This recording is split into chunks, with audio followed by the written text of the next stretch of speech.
Today's New Testament reading is from the book of 2 Corinthians, chapter 11, beginning from verse 16 to 30. I repeat, let no one take me for a fool, but if you do, then tolerate me just as you would a fool, so that I may do a little boasting. In this self-confident boasting, I am not talking as the Lord would, but as a fool. Since many are boasting in the way the Lord does, I too will boast. You gladly put up with fools since you are so wise. In fact, you even put up with anyone who enslaves you, or exploits you, or takes advantage of you, or puts on airs, or slaps you in the face. To my shame, I admit that we were too weak for that. Whatever anyone else dares to boast about, I am speaking as a fool. I also dare to boast about. Are they Hebrews? So am I. Are they Israelites? So am I. Are they Abraham's descendants? So am I. Are they servants of Christ? I am out of my mind to talk like this. I am more. I have worked much harder, been in prison more frequently, been flogged more severely, and been exposed to death again and again. 5 times I received from the Jews the 40 lashes minus 1. 3 times I was beaten with rods. Once I was pelted with stones. 3 times I was shipwrecked. I spent a night and a day in the open sea. I've been constantly on the move. I've been in dangers from rivers, in dangers from bandits, in danger from my fellow Jews, in danger from Gentiles, in danger in the city, in danger in the country, in danger at sea, and in danger from false believers. I have labored and toiled and have often gone without sleep. I have known hunger and thirst, and have often gone without food. I have been cold and naked. Beside everything else, I face daily the pressure of my concern for all the churches. Who is weak, and I do not feel weak? Who is led into sin, and I do not inwardly burn? If I must boast, I will boast of the things that show my weakness. Hear what the Spirit is saying to the church. Well, welcome friends. Thank you so much, Orton, for reading that for us. Now we come to the great joy of looking at the Word of God and attending to it and attending to ourselves in reflection to it. So let's pray. Father, we love you. We do pray. And we give you permission to speak to our hearts, Lord, to challenge us, Lord, and to give us an opportunity for transformation. Teach us, Lord, what it is to be resilient. In Jesus' name, amen. Well, friends, a number of years ago, just when Sarah and I were newly married, we were invited by Sarah's dad, my father-in-law, to go on a sailing race. And we would go from the port of Cowes, which is on the Isle of Wight, on the south coast of England, right down between England and France. There's some islands called the Channel Islands, and we were going to sail to Jersey. And we were told by him the weather's going to be beautiful. So we packed everything up and we got down the night before. It was going to be a 24-hour sail, morning to morning. And so we got ourselves ready, and we were told that the wind was going to be behind us, and it's going to be a beautiful sail. But then, overnight, the wind direction changed and the wind strength changed. And we ended up sailing into a headwind, right on the nose, force 7 gale, all night and right through the rest of the day. And through the night, I started to realize just how miserable I was, and everybody else was pretty miserable as well. But how minuscule I was and how powerful the sea was. And I really just wanted to get off the boat, get onto dry land, but I couldn't. I didn't have enough faith to walk on the water, and also I just figured out that I had to endure the storm. Do you know there are many storms in our lives that we just want to be able to run away from and hide? But actually we need to learn how to endure these storms. So how can we endure the storm of life without it tearing us apart or without us tearing others apart? Well, we're in a new series This is the second week of it, called Bounce, Building Resilience in a Fragile World.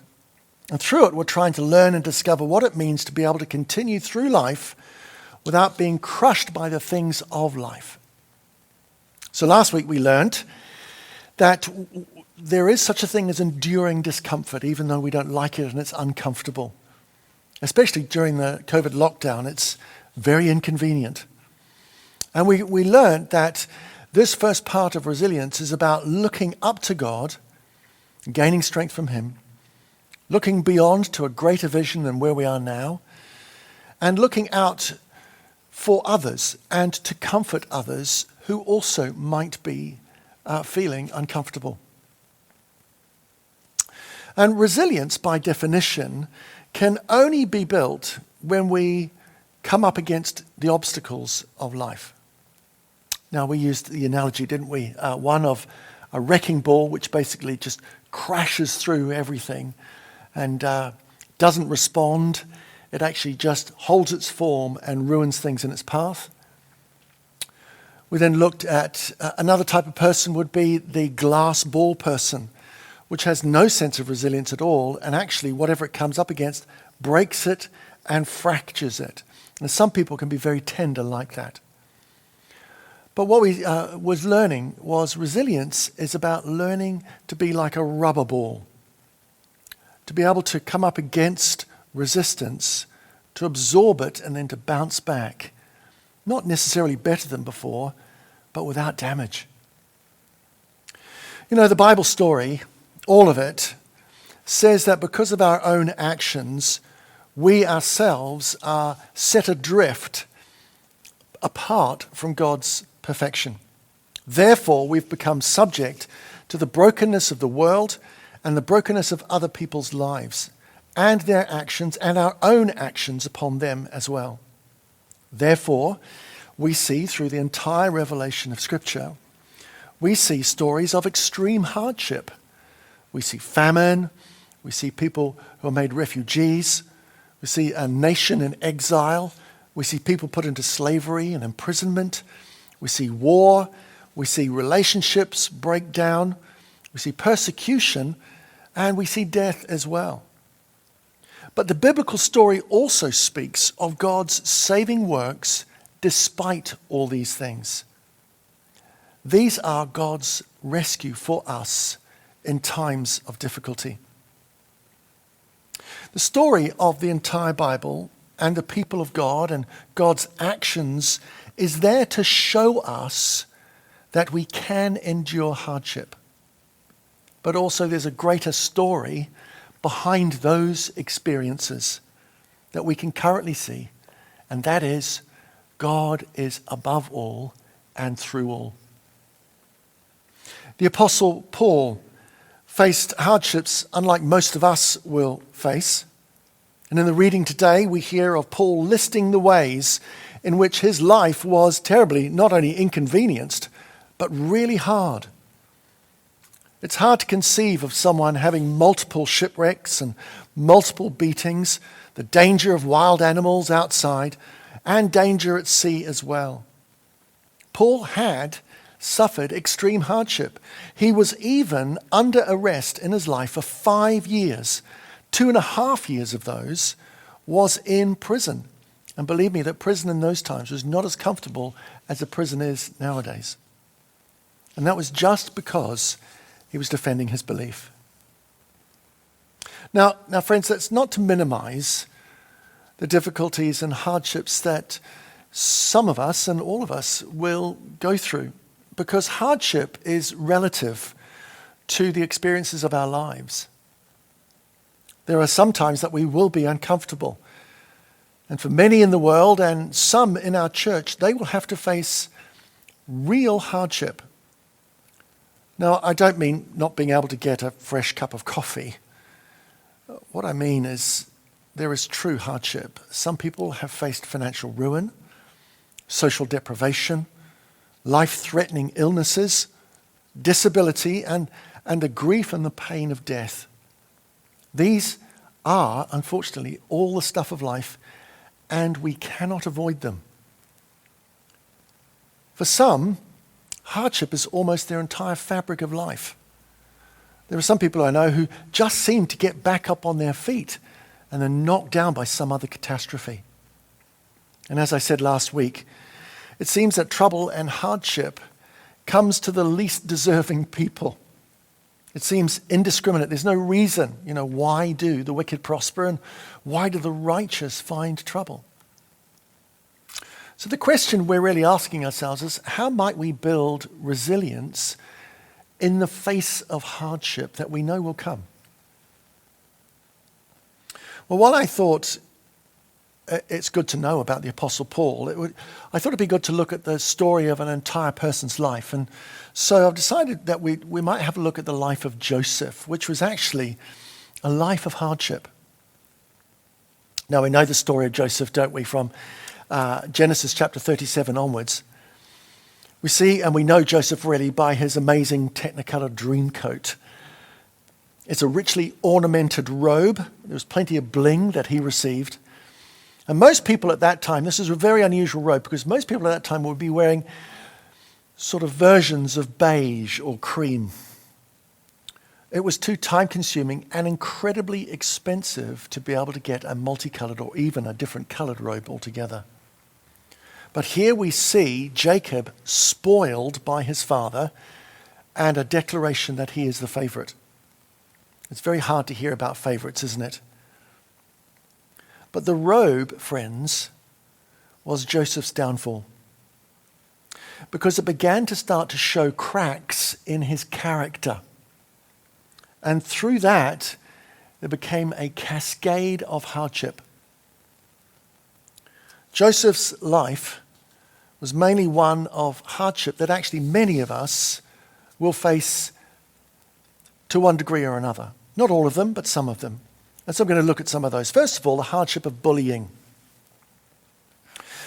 Now, because of Joseph's behavior, he started to become bullied by his brothers. Now, how did that happen? Well, Joseph got this robe and he kept wearing it in front of his brothers. Look at my robe. Hey, aren't I really special here? Oh, by the way, I like your clothes, but have you seen mine? There's this instant anger that started to rise. And his brothers started to bully him. Scripture says that when the brothers saw him in the robe, they hated him. Because basically, Joseph was saying, I'm the favorite one and you are not. Even though I'm the youngest and the eldest should be the favorite, I'm the favorite. Jealousy arises when we feel that we don't have what another person has and we deserve it. In Genesis 37, it says they hated him and they could not say a kind word to him. Do you know, I spent the early parts of my adult life envious and jealous of others who were seemingly more favored than I was. What I didn't see was the love and the care and the nurturing that had surrounded me and was surrounding me. People who loved me and wanted the best for me. All I was consumed with jealousy for others. Do you know, everyone's journey is different, and we need to learn to become comfortable in our own skin and life, whatever we have been given, and not desire what others have. But this bullying, friends, is not just for these brothers. Bullying happens in our lives and can happen. It happens in families, like Joseph's family. The brothers bullied him. It can happen in the workplace. It can happen that there's physical bullying in the playground or at school or at home, and heaven forbid there be a case of domestic violence. It's a terrible thing, the safest place being a place of danger. But there are also emotional bullies, aren't they? People who want to pull on your heartstrings so not to hurt them. These are sometimes our glass ball people and the tendencies that we have in our hearts. Our neighbors can be emotionally manipulative. Our families can even do emotional blackmail on us. So Joseph experienced the hardships of bullying. And then there was the hardship that he suffered of family breakdown and separation from that family. That breakdown was brought by his own lack of judgment. Not only was Joseph rubbing his nose, or rubbing their noses, in the fact that he was the favorite and they weren't, he now started to talk about the dreams that he had. And it was pretty unbearable. He spoke about a dream that he had of a field of wheat and the sheaves that were gathered together. There were 12 of them. There were 12 brothers. And he said that mine rose up and the other 11 bowed down towards me. Well, they thought, well, we know what that means, and you little arrogant oik. And then there was another dream that the sun and moon and 11 stars bowed down towards him. And they all knew what that meant. Even the mother and father would bow down towards Joseph. Gosh, that got them riled. Joseph even told his father, and his father rebuked him for it.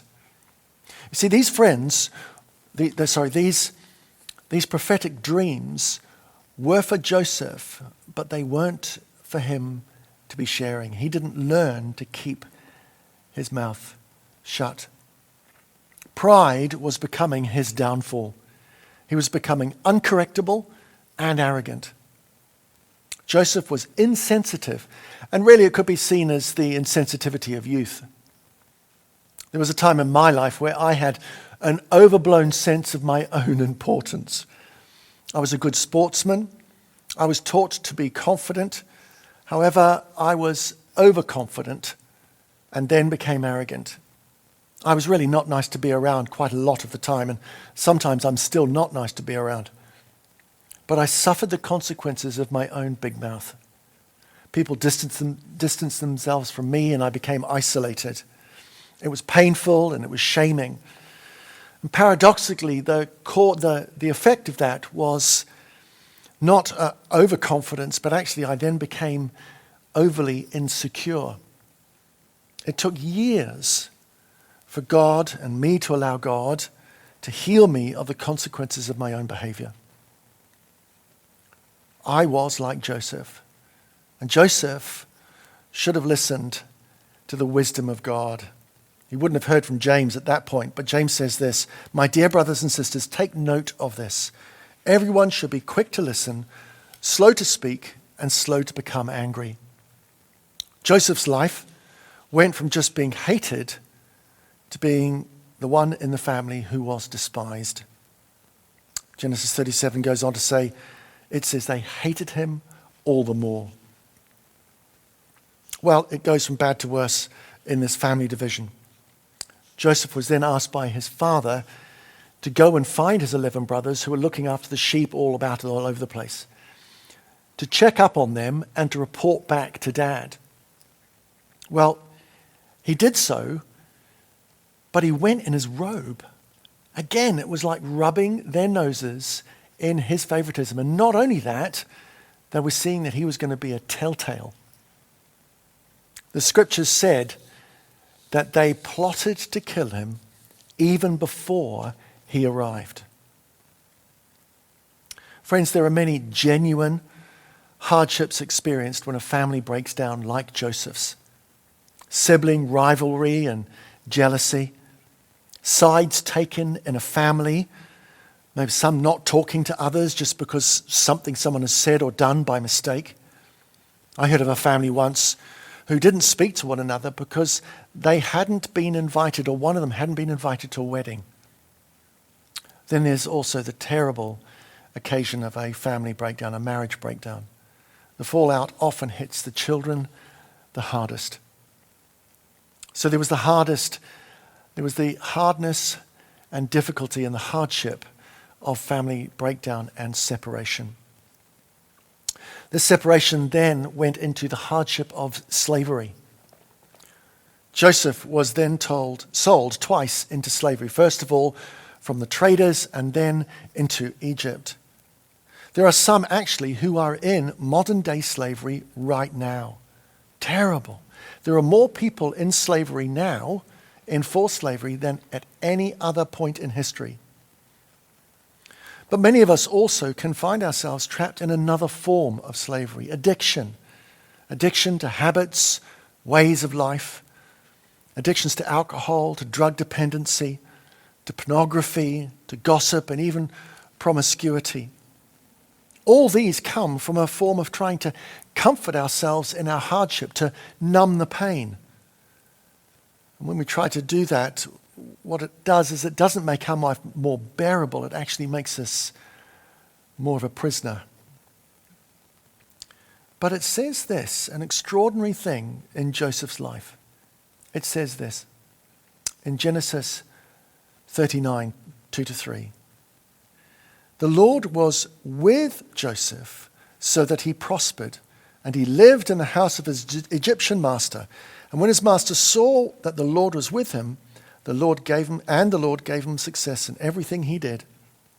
It was in the midst of his slavery and his hardship that even there the Lord was with him.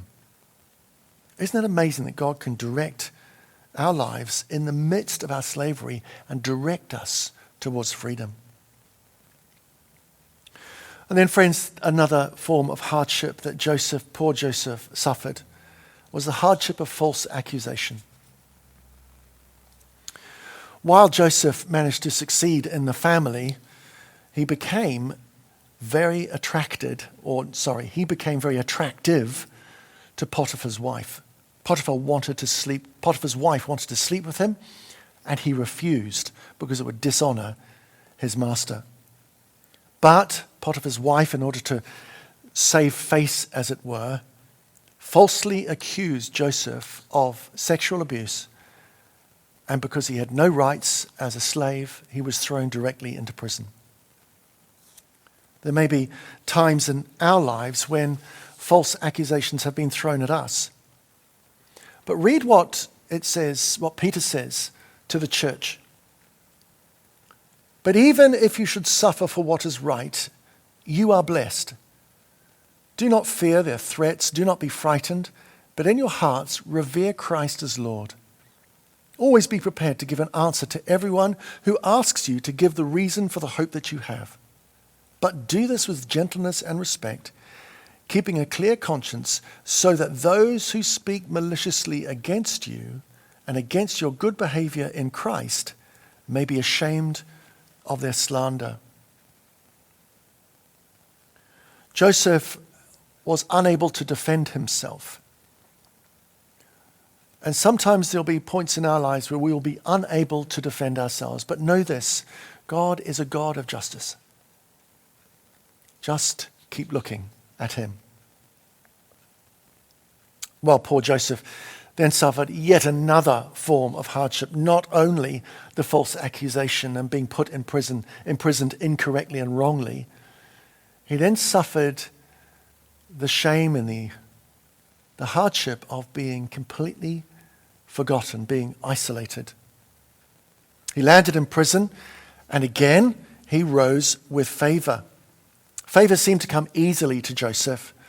However, even while Joseph was in prison, God still had work to do on his heart. Do you remember those two that came with dreams, and he was able to interpret them? And this is what he said to them. Well, this is what it says in Genesis 40, verse 8. We both had dreams, they answered, but there's no one to interpret them. Then Joseph said to them, do not interpretations belong to God? Tell me your dreams. Wow, there was still a fair bit of arrogance in Joseph's heart. I know all about dreams. I'm God's man. Just give it to me and I'll let you know what it means. Do you know, there was still much more work to do in this arrogant heart of Joseph's. Proverbs 17 verse 3 says this, the crucible for silver and the furnace for gold, but the Lord tests the heart. It was only when he was finally remembered and brought before Pharaoh that we see the work of the crucible and the furnace had actually been completed in him. Genesis 41 verse 16, he's before Pharaoh. Pharaoh tells him the dream, and this is what he says. I cannot do it, Joseph replied to Pharaoh, but God will give Pharaoh the answer he desires. See, this new character was formed and forged in the place of isolation. God works on us in private in order that he may use us and we not get in the way of him in public. Rick Warren, church leader, says this: public power comes from private holiness. Through all these hardships, we see Joseph's character being formed. When hardships have been allowed to do their work in our character, we find that we are being transformed and have been transformed. 2 Corinthians 3, we who with unveiled faces all reflect the Lord's glory are being transformed into his likeness with ever increasing glory, which comes from the Lord, who is the Spirit. You see, resilience comes and is built when we choose the path of humility instead of pride. We choose not to harden our hearts. We choose not to rail at God. Often we harden our hearts in order not to show pain and sadness. But friends, we start to learn to understand that we can do all things through Christ who strengthens us. But it is only through Christ who strengthens us. So we see actually in Joseph's life, he starts then to get the perspective of faith in the goodness of God. This perspective comes and starts to come, and Joseph realizes that he was never forgotten by God, and it's evidenced later in the story. It says this: Joseph named his firstborn Manasseh, and he said, "It is because God has made me forget all my trouble and all my father's household." God enabled him to see the blessings that he had even in his suffering. Friends, there is always hope in our hardships. God had healed his heart, first about his relationship with his family. Even before he had a chance to reconcile with them, God had helped him forget the pain. The first step to the healing of relationships can be the releasing of blame and bitterness and anger and guilt over the way people have treated us. Maybe in the family or in business, wherever it is. We need to learn the act of forgiveness. And then we start to see the growth of the perspective of the Lord in our lives. Another evidence of the work of the Lord working in Joseph's life again was with his secondborn. His secondborn, it says, is this: his second son was named Ephraim, and said, "It is because God has made me fruitful in the land of my suffering." You see, even though Joseph was in charge, and second in charge of a nation, he still recognized that he was suffering and separated from his family. And yet, he recognized that he was fruitful and that God had made him fruitful in his suffering. He could see the blessings even in the suffering. Joseph finally realized that it was not about him. The hardships were the means by which God was doing something far greater. And at the end of Joseph's life, in Genesis chapter 50, he says this to his brothers: "You intended harm to me, but God intended it for good, to accomplish what is now being done, the saving of many lives." You see, Joseph finally saw that his life was saving many others. This is the perspective that Jesus had upon the cross, upon his hardships. His life was saving many lives. Now, when we allow hardships in our lives to do the deep work in us, we start to gain freedom even in the suffering. We start to become defined by God and not by the hardship. You see, for Joseph, the bullying lost its power when he met his brothers again. Joseph's family breakdown was healed through the action of generosity and forgiveness.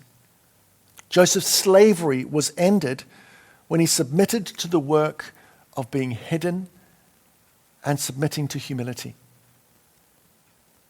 Joseph's false accusation disappeared in a heartbeat when he took a step aside and let the Lord take the front stage. And finally, Joseph's isolation. He was no longer a hardship for him because he surrendered to it with humility. Now, friends, this doesn't mean that in order for us to become more Christ-like, we must search out hardships for us. But we should not run from them when they arrive. We allow the blessings of God to invade the good times and the hard times. We also see the story of God's action in this mess of Joseph's life and his ability to move us through this mess and transform the mess. Some may wish that they were stronger in order to cope with what's happening with them. However, we are called not to rely upon our own strength or to pull ourselves together. That perspective will only drive us to misery.